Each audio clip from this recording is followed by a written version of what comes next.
Don't blink, it's your Blink. Welcome to another episode of Jujutsu Kaisen. It is season 1, episode 17. Of guys are being okay. Sorry I started out weird, but hey, let's get right into it. It's been a really cool episode. There's a lot to talk about. So let's again start. We got the blue hair. Now, I know I should learn her name. Personally, her name is Iwa, but I'm not sure if that's how you pronounce it.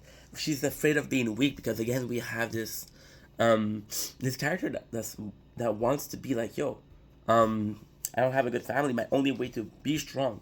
This is an event, and we don't know. They said the event is every year, but we don't know if she's gonna be there next year too. The fact, the fact that we know so little about her, but we know that is just enough, and it's going to show you, like, yo, this is actually like important to the story. Like, because if you think about it, Megumi, we don't know his parents. Naname, we don't know her parents either, right? We got the blue told Maki. Maki said she oh dude. She's afraid. Mei told her that Maki is weaker. Right? We got the very first fight, and it's kinda cool because we got this flashback scene. It's not really a flashback that's really like a flashback. But it's like, okay, a couple weeks ago. And then the first fight we have is Maki versus Blue Hair. Maki, she's super strong, dude. Maki, she seems like a menace. And actually, it's kind of cool because I don't think there's a lot of character in our squadron that cares about having a better grade. Nobody in our squad said, "Oh, well, I wish I had a better grade." Maybe Raname. That's just because she's from the country, right? She wants to live in this city. So we have Maki. She's super strong. She's calm and collected. We got. It's kind of again. It's nuts because Maki, we know her backstory, we know her family stopping her from getting a promotion. She know that everybody's looking down on Maki. Everybody's like, she's so weak. She'll never be like a good sorcerer. So the blue hair and Maki have something in common, and it's kind of cool because we saw the same thing with the Panda Ad Machine. We saw the same thing with Togo and Yuji, and we're seeing the same thing with Maki and the blue hair. Iwa. I have to start calling her Iwa because I have notes where I describe her as blue hair. Um, we have the she has a move or the Iwa's special move is kind of like Neji. So she has a circle, and if you get in the circle, she'll fuck you up. Like kind of like a Neji because I really do like a Neji. So of course, if I can say a third time Neji, I'll say it a fourth time. Hey, Neji. We got pretty cool, quick draw, nice. So it's gonna it shows that last episode we had Yuji and Todo describe how it works for physical, but knowing how it works with items because yes, Todo and Yuji were monsters when it came to strength, but not everybody can become a monster. If you look at the Panda versus Machine barely has physical strength, right? Sorry, I have to blow my nose. So kind of important to know also because I don't know if Blue Hair or Iwa, sorry. I don't know if Iwa gonna be part of the story, but Maki sure is because they put a lot of focus on Maki. She analyzed she's actually really smart. She usually she analyzed that she used like a decoy, which means she destroyed her sphere and there's a kunai inside. Now my problem with this is we know cursed item are rare. Why would she destroy one of the cursed item? She was mad at usually for breaking a sword. But now she just broke another thing, so it's a bit weird. We had a super cute moment where she attacks. Then I got a super cute moment where with skill she takes Maui's sword, right? She takes Iwa's sword. Uh, it's Maui, okay, Maui, and Maui asked Maki to give back her sword, and like she's like nope. So that was actually really cool because again, there's a difference in skill. There's a huge difference in skills, and it kills me because I do like the blue hair. I thought she was cool. She cares about Yuji and she cares about not killing Yuji. So for me, she's cool. You know, like a sword that she took with skills. Teacher evaluate. It's kind of cool because the teacher evaluate, and also the teacher knowing their student, knowing their strength. They're like, okay, well, guess what? This is her strength. This is what she's training. This is good because we got another. It's like Kakashi talking about Sasuke and Naruto. I'm gonna keep on coming with Naruto because I love Naruto, right? And it's similar to me. She get back her sword that she took with skill. Um, so we have Maki Clan who's trying to stop her from getting promotion, which is kind of shitty because again, they should get involved. It's kind of cool because if you look at the machine and always checking their grade, the fact that she wasn't able to advance hides her true strength. So I thought it was super cool. My nose is getting better, so that's cool. Call Yuji, uh, dude. It's nice like to call Yuji like an animal because again it's the Tokyo teacher, and the Tokyo teacher she's saying by calling an animal, you can see that she's kind of with the elder. But Gojo, he protects him. She's like, nah, Yuji's actually pretty cool. Just check him; he's gonna impress you. But my materialistic as fuck. Mai is another character. Mai is another teacher, and it's sucks because we don't really get to know her. I don't think we have to know her, but since she's so materialistic and she's so unlikable, is that if they're prepping her to be the traitor, but the traitor has to be somebody we care about. We care, you know. To Naname, the issue with Naname, he was selfish. I wrote down similar to Naname, but Naname, he had more morals. He was able to say, "Yo, I care about these people. I care about my job. Yes, I do it for the cash, but I care about these people. Even if I care about the cash and I want to get retired, this time I'm going to work. I'm going to protect people. And that's better than mine, who so far has shown no good quality." Right?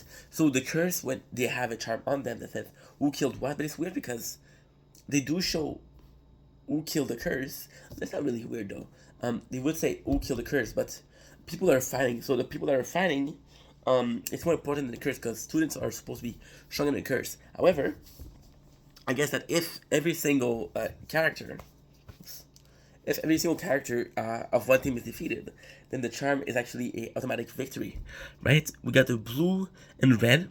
They're gonna teach. They're gonna show that this is this squad or this squad.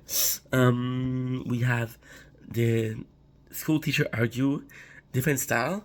Okay, cool. So what I was trying to say with different style is we see them arguing on how to raise students. So by doing that, we can see the difference in mentality and how it may affect the students if they're influenceable. So take somebody, for example, blue hair, who respects, who really respects authority, right?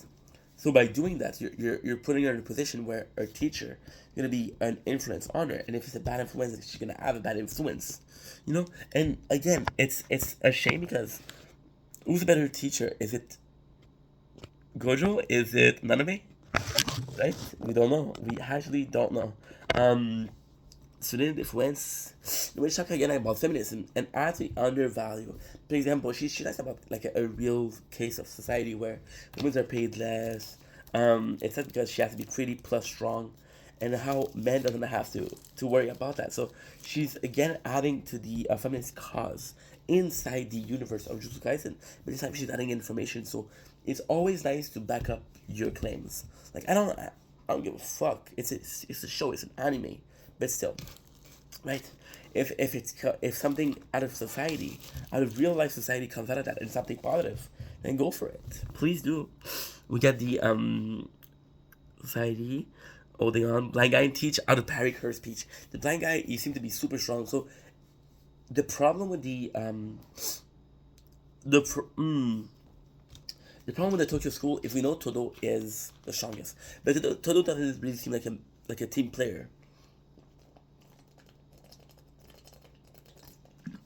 We got Mai, who's also a really strong, but we don't know what is the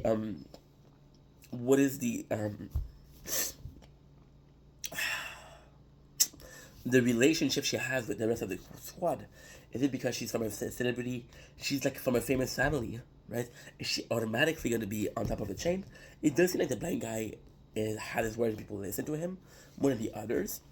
Out of very clear speech, which is the guy with the speak language, right? The witch again, she's a Mary May. Ugh. The witch, she's always she's very loyal to May, and the reason for that is they're both women. the reason for that is she felt bad for May because she was like from the Zedek clan, and she had to deal with the fact that they didn't appreciate her, they didn't value her. It stopped her from her career. It hindered her in her career. So we're supposed to feel bad for May, but then Naname, which and Naname are fighting, right? Do they explain the Zedek clan? So indirect technique similar to Naruto. We don't know how the indirect technique is. It more like a yoga, which is Byakugan? Is it more like a Uchiha, which is the Sharingan? Is it more like Shikamaru, where is the style of chakra of technique? We don't know that yet. The technique, don't care. My that's sorry. Nanami disagree. She disagree because again, the witch she's proning the woman. She's proning May. She done something wrong. But then we know Nanami. She really cares about Maki, and she's like, yo, I don't care if I'm a woman or not. I want to fight. Naname is a fucking phenomenal character. She's like, I like to get dressed up and be pretty, but if I have to kick ass, I'm gonna kick ass. And she's like, you're complaining about Mai, but Maki's been doing the same situation. You don't see Maki's complaining. Maki, she's actually like super like she's super okay with what's going on in her family. So they have the same reality. And it's kind of cool because this witch is super loyal to May, and Naname is super loyal to Maki. I have to find the name of the girl. The girl with the nails. I don't think it's Naname. It's too close to Naname. Fuck. Wolf and the stay strong. Think of Yuji. And also, the witch was talking about how she was forced to be in this fate, right? And then Naname, Hammer Girl, she thinks about Yuji, who was forced to be the vessel, and how much she had to endure. So she feels bad for him and say, how dare you think that she had it hard? How dare you think that you have a lesser situation? There's a lot of people that are having a much worse situation. And I fucking love that, right? About care, Waffle Yuji, Fate. I love, yeah, bro. She just doesn't give a shit, right? And she's very like it's I feel like I'm also saying this, but in the anime I've watched, in the manga I've read, there's not a lot of like strong female character that I really enjoy. There's possibly Ezra from Fairy Tail. There's possibly Hinata from Naruto. There's possibly Nail from Bleach, which she's cool. There's Ryuka from Bleach. Okay, I do have some role model as a woman, right? So we got Iwa attacked with plastic hammer, right? And it's kind of cool because yeah, she attacked us with a plastic armor, right? She may intervene because she was gonna destroy. So, and it's cool because Iwa is the name of the girl with the short hair, and she stopped herself from attacking the witch because she was like, if I did it with the hammer, I'm gonna kill her. Let's just attack her. May comes in and shoot her, and she's there for each other. I mean, it does show that, as long as I know for a fact that Iwa would have won, I don't care who won. It's about a strength. It's like, again, I'm gonna have to go back to Naruto when Shikamaru defeated Temari, but said I gave up. Even though he won, you still know that Shikamaru won. Even if on paper Imari won, Temari won. Sorry. So we have this, we have that. Plastic machine. We know we can kind of. I was wondering who was boss. It does seem Mai takes the boss a bit because she's thinking about the machine. She's thinking about who's left. Then we haven't seen the blind guy. The blind guy is fighting Megumi. We haven't seen Megumi in 2 episodes. Which one of my favorite characters? What's up, Megumi? Where you at, bro? Where you at, my dude? We have May. Maki versus May. Nice.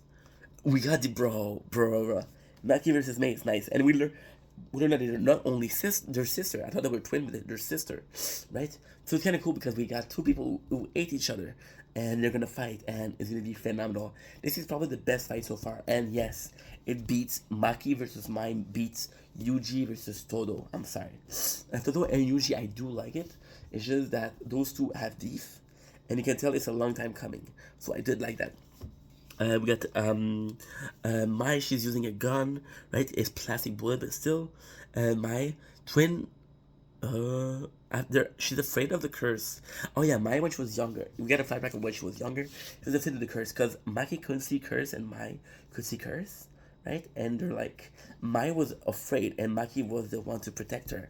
So the fact that yes, on paper Mai is stronger because she can see curse, she was afraid of them, right? And Maki was the one to protect her. So on paper again, Maki is the strongest of the two. We got the Sheikh Maki, she left the clan, right? Because the clan was being unfair to her and Mai. And then and she said, I promise to become a head. And there's an asshole moment of um the the family head saying, yo, if you leave we'll make Mai suffer. Like your action are gonna impact your sister. Because Maki is the older sister, so she's like, your the action you take now are gonna affect your sister place in the clan. Kind of, sort of. So Maki's like, nah, leave her alone. Mai will be punished for Maki's act. Mai hates Maki, and the reason why she hates Maki is so fucking phenomenal. She hates Maki because they had the same situation. Yes, Mai was treated a bit better, but they had the same. If Maki left, her life would have been better. And it sort of taught me in Bleach this character called Yoroshi, and Yoroshi is a he was like a noble in this whole society. But when she saw this whole society was doing something bad and was not acting properly, she followed Uara. Yes, well, the problem with that was she had a student, and that student needed her to stay. So we get a student who's really hating her, and she's a captain. Then we realized that the reason she hated her was just because she left. She wasn't mad. She was hurt by her leaving, right? So then we see her technique construction. So construction is her making bullets, and since it's kind of cool because she's using a revolver, and the revolver you don't know how many bullets there are. Its construction is, for example, like a revolver usually would have 6 bullets, but since she can construct, she can make it 7 bullets. So if Maki is counting bullets, then she's fucked. So technique construction is explained, and yo, we learned that Maki coaching, bro, Maki she catch a bullet with her hand. She being shot at a bullet. She's catching bullet out there. She catch a bullet with her hand. That was badass. That was fucking sick. And we learned that she has an heavenly pack, which means that she might not be able to use curse magic, but since she had an heavenly pack, right? So we saw the machine. The heavenly pack is that trade your magic versus strength. Maki is supposed to be super strong. The machine guy is super weak, but that has a lot of magic. So we gotta see the two faces of that. Heavenly pack, you got super strength. My miss Maki, she asked me why she left the clan, and my wish is Maki never left, right? And Maki she apologized and flashback to Maki taking care of Mai. So again, it's just miscommunication. It's just them being angry and Mai being vengeful. Feeling vengeful toward the bigger sister because she left us. But she had a good reason to leave. That was the episode. As always, I love you guys. Take it easy.